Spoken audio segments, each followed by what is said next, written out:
Speaker of the House, Kevin McCarthy. Mr. Speaker, I guess one other issue you can add is the origins of COVID-19. The power of subpoena is one of the biggest, most important things that Republicans have gained with their majority. That's true. And Sean, you've got to realize, why is a lot of this coming forward? You have some of the superstars on this show, from Rand Paul, and you got to give a lot of shout out to Tom Cotton for him going out forward. But remember, for 2 years in the Democrat majority, they never had one hearing on the origins of COVID. We promised it in the Commitment to America.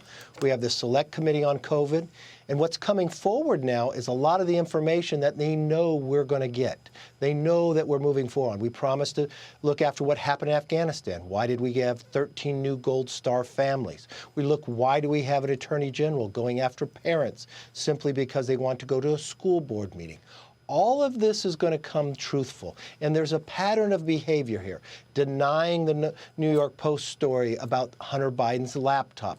Denying about COVID. I remember being in the Situation Room when President Trump was in, and Dr. Fauci telling all of us at the first origins of hearing about COVID in China that it did not come from China, that it could not come from that lab, that it was probably the market. And also to tell us we should not wear masks. And then he flipped about the masks afterwards.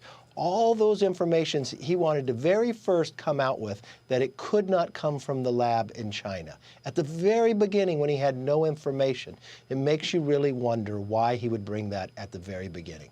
These House committee hearings are going to be very, very important. It's important we get to the bottom of it and get to the truth to the American people and how they've been so wrong on all this.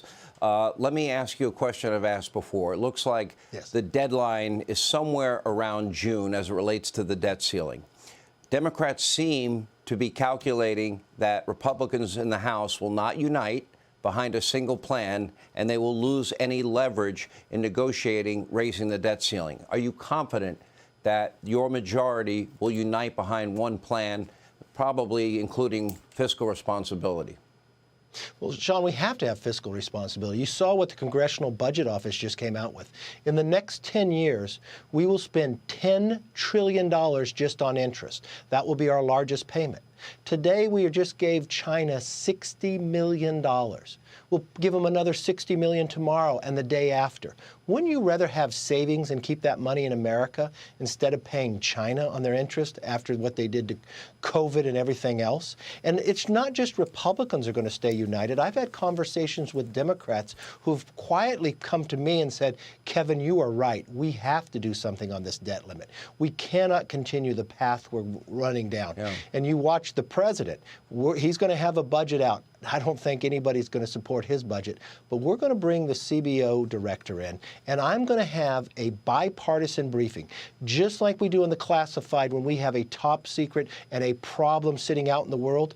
We're going to have this next week with Republicans and Democrats, because the debt is that big of a problem that we're going to sit in the auditorium, we're going to listen to the Congressional Budget Office, and we're going to start that conversation on how do we turn the tide for the next generation.